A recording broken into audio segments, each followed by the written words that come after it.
നമ്മുടെ രാജ്യത്ത് ഒരു ഫുട്ബോൾ ക്ലബ്ബ് തുടങ്ങി അത് ഒരു സക്സസ്സിലേക്ക് എത്തുക എന്ന് പറഞ്ഞു കഴിഞ്ഞാൽ വളരെ ബുദ്ധിമുട്ടേറിയിട്ടുള്ള കാര്യമാണ്. ഞാൻ സക്സസ് എന്നുകൊണ്ട് ഉദ്ദേശിച്ചത് ഈ ക്ലബ്ബ് നടത്തുന്നവർക്കൊരു പ്രോഫിറ്റ് സിറ്റുവേഷനിലേക്ക് എത്തുന്നത് എന്ന് പറഞ്ഞത് ബുദ്ധിമുട്ടായിട്ടുള്ള കാര്യമാണ് എന്നുള്ളതാണ്. ഇപ്പം ISLൻ്റെ കാര്യം എടുത്തു കഴിഞ്ഞാൽ ഒരു ക്ലബ്ബുകളും ഇതുവരെ ഒരു പ്രോഫിറ്റ് ലെവലിലേക്ക് എത്തിയിട്ടില്ല എന്നുള്ളതാണ്. അതുപോലെ തന്നെയാണ് ലീഗ് ക്ലബ്ബുകളുടെ അവസ്ഥ.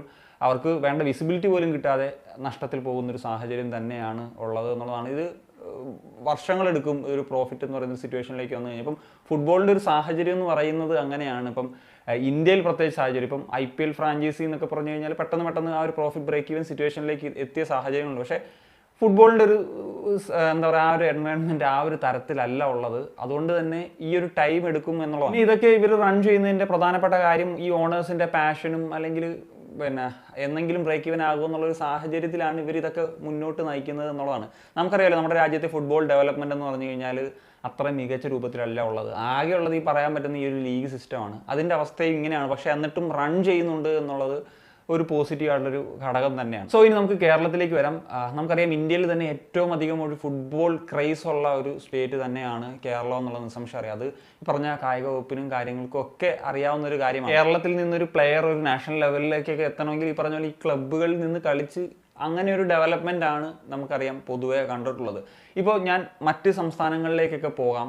ഇപ്പം ഒഡീഷയാണെങ്കിലും കൊൽക്കത്തയാണെങ്കിലും ഒക്കെ ഇവിടെയൊക്കെയെന്ന് വെച്ച് കഴിഞ്ഞാൽ അവരുടെ ക്ലബ്ബുകൾക്ക് നല്ല രൂപത്തിലുള്ളൊരു പിന്തുണ അതോറിറ്റീസ് കൊടുക്കുന്നൊരു സാഹചര്യമാണുള്ളത്. പ്രത്യേകിച്ച് ഒഡീഷയിലൊക്കെ എന്ന് വെച്ച് കഴിഞ്ഞാൽ അവർ കംപ്ലീറ്റ്ലി ഫ്രീ ആയിട്ട് തന്നെയാണ് അവരുടെ ഒരു ഫെസിലിറ്റീസും കാര്യങ്ങളൊക്കെ പ്രൊവൈഡ് ചെയ്യുന്നതും അവർക്ക് വേണ്ട സൗകര്യങ്ങളൊക്കെ അവർക്ക് നല്ല രീതിയിൽ ഒരുക്കി കൊടുക്കുകയും ചെയ്യുന്നുണ്ട്. അതുകൊണ്ട് തന്നെയാണ് ഈ ഡൽഹിയിൽ നിന്ന് ഒഡീഷയിലേക്ക് മാറാമെന്നുള്ളൊരു തീരുമാനം തന്നെ ആ ഒരു ഗ്രൂപ്പ് എടുക്കുകയും ചെയ്യുന്നത്. കൊൽക്കത്തയിലേക്ക് വന്നു കഴിഞ്ഞാലും വലിയ രൂപത്തിലുള്ള റെൻറ്റോ കാര്യങ്ങളോ ഒന്നും വരുന്നില്ല എന്നുള്ളൊരു സാഹചര്യമാണുള്ളത്. എന്താണെങ്കിലും ഇപ്പോൾ പ്രധാനമായിട്ട് ഞാൻ സംസാരിക്കാനുണ്ടായിട്ടുള്ളൊരു കാരണം എന്ന് വെച്ച് കഴിഞ്ഞാൽ ഗോകുലം കേരള FC എന്ന് പറയുന്നൊരു ക്ലബ്ബ് അവരുടെ ഒരു സാഹചര്യമാണ്. ഓരോ വർഷവും അവർക്ക് ഈ വർഷം ഈ ഒരു കോഴിക്കോട് കോർപ്പറേഷൻ സ്റ്റേഡിയം കിട്ടുമോ എന്നുള്ളൊരു സാഹചര്യത്തിലാണുള്ളത്. ഇപ്പോഴും അവർ ആ ഒരു സാഹചര്യത്തിൽ നിൽക്കുന്നു എന്നുള്ളതാണ്. അപ്പം നമുക്കറിയാമല്ലോ, കഴിഞ്ഞ 7 വർഷങ്ങളായിട്ട് അവർ അവിടെ കളിക്കുന്ന ഒരു ക്ലബ്ബാണ്, സക്സസ് ഉണ്ടാക്കിയിട്ടുള്ള ഒരു ക്ലബ്ബാണ്. അതുപോലെ ഒരുപാട് താരങ്ങളെ കോൺട്രിബ്യൂട്ട് ചെയ്തിട്ടുള്ളൊരു ക്ലബ്ബാണ്. അപ്പം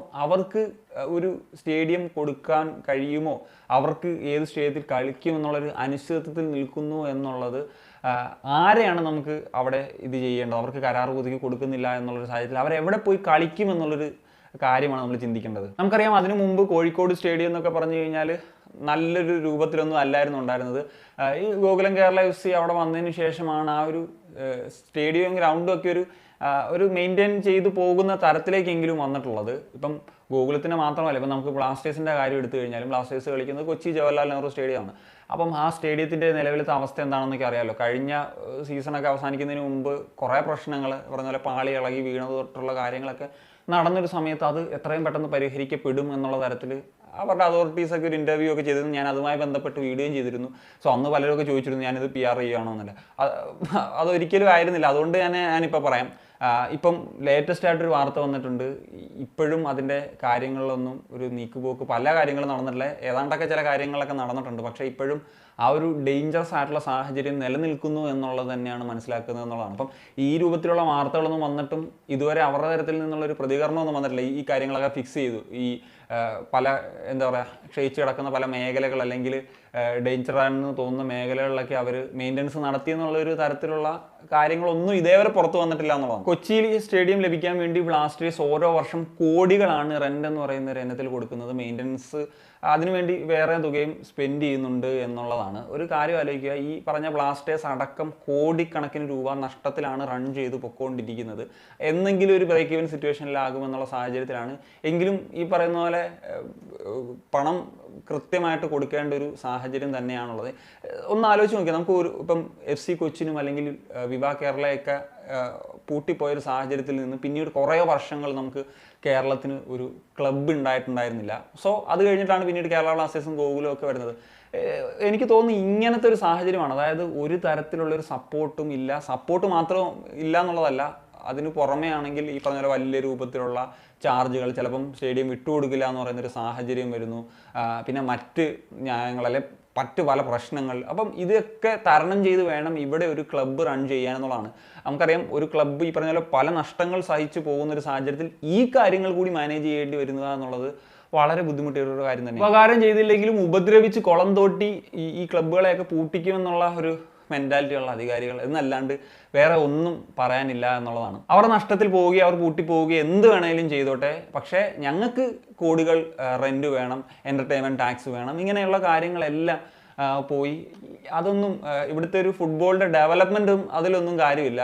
പിന്നെ ഏതെങ്കിലും വേൾഡ് കപ്പിൽ ആകുന്നൊരു സമയത്ത് നമ്മുടെ രാജ്യം എന്തുകൊണ്ട് വേൾഡ് കപ്പ് കളിക്കുന്നില്ല എന്ന് മാധ്യമങ്ങളുടെ മുമ്പിൽ വന്നിരുന്ന് പ്രസംഗിക്കാനാവും. എന്നാൽ അതിനുവേണ്ടി ഇവിടെ എന്ത് ചെയ്യുന്നു എന്നുള്ളത് ചോദിച്ചു കഴിഞ്ഞാൽ അതിന് ഉത്തരം ഉറപ്പായിട്ടും അവരുടെ കയ്യിൽ ഉണ്ടായില്ല എന്നുള്ളതാണ്. ഇനിയും പറയാനാണെങ്കിൽ കുറേ കാര്യങ്ങളുണ്ട്. നമുക്കറിയാമല്ലോ, ഇപ്പം ട്രയൽസിന് വന്നിട്ടുള്ള താരങ്ങളുടെ മുമ്പിൽ സ്പോർട്സ് കൗൺസിലിൻ്റെ തലപ്പത്തുള്ള ആളുകൾ ഗേറ്റ് പൂട്ടിയിട്ട് അതിൻ്റെ അകത്തിരുന്നിട്ടുള്ളൊരു സാഹചര്യം നമ്മൾ സമീപകാലത്താണ് കണ്ടത്. അതുപോലെ തന്നെ കഴിഞ്ഞ വർഷമാണ് നമ്മൾ കണ്ടത്. ഇപ്പോൾ ആഷിഖ് കുരുണിയൻ്റെ കാര്യത്തിൽ ആഷിഖ് കുരുണിയൻ പറഞ്ഞിട്ടുണ്ടായിരുന്നു, ഇപ്പം പ്ലേയേഴ്സിനൊന്നും പ്രോപ്പറായിട്ട് ട്രെയിൻ ചെയ്യാൻ ഗ്രാസ് ഉള്ള ഒരു ട്രെയിനിങ് ഗ്രൗണ്ട് അവൈലബിൾ അല്ല. അപ്പം അദ്ദേഹം മലപ്പുറത്ത് നിന്നുള്ള ഒരു പ്ലെയറാണ്. മലപ്പുറം അത്രയും ഫുട്ബോൾ ക്രേസ് ഉള്ള സ്ഥലമാണ്, അത്രയും ഫുട്ബോൾ താരങ്ങളുള്ള സ്ഥലമാണ്. എന്നിട്ട് കൂടി അവർക്ക് അതിനുള്ള ഒരു സാഹചര്യമില്ല എന്നുള്ളത്. അപ്പോൾ അതൊക്കെ പെട്ടെന്ന് പരിഹരിക്കാമെന്നുള്ള കാര്യത്തിൽ വാഗ്ദാനങ്ങളുമായിട്ട് വന്നിരുന്നു. പക്ഷേ അത് പിന്നീട് എന്ത് സംഭവിച്ചു എന്നുള്ളത് അറിയത്തില്ല. മാത്രമല്ല, അർജൻറ്റീന ഇവിടെ കളിക്കാൻ വരുന്നു, അതിനുവേണ്ടി 75 കോടിക്ക് 50,000 കപ്പാസിറ്റിയുള്ള സ്റ്റേഡിയം വരുന്നു എന്ന് പറഞ്ഞു.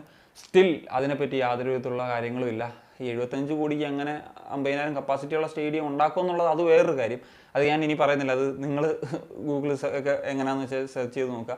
അപ്പം ഞാൻ ചില സമയത്തൊക്കെ ചിന്തിക്കാറുണ്ട്, ഇവർ എന്തെങ്കിലുമൊക്കെ ചെയ്യുന്നതിനേക്കാൾ നല്ലത് ഒന്നും ചെയ്യാതിരുന്നില്ലെങ്കിൽ ഇതിനേക്കാളൊരു ഡെവലപ്മെൻറ്റ് പല കാര്യങ്ങളിലും നമ്മുടെ ഫുട്ബോളിൻ്റെ കാര്യത്തിലാണെങ്കിൽ മറ്റേത് സ്പോർട്സിൻ്റെ കാര്യത്തിലൊക്കെ ആയിരുന്നെങ്കിലും ഉണ്ടായേനെ എന്നുള്ളത്. അപ്പോൾ ഇതൊക്കെയാണ് ഞാൻ പറഞ്ഞു വരുന്നത്. ഇപ്പം ഗോകുലം കേരള FC-യുടെ ഒരു എല്ലാ തവണത്തെ പോലെ അവരൊരു അനിശ്ചിതത്വത്തിൽ തന്നെ നിൽക്കുന്നു.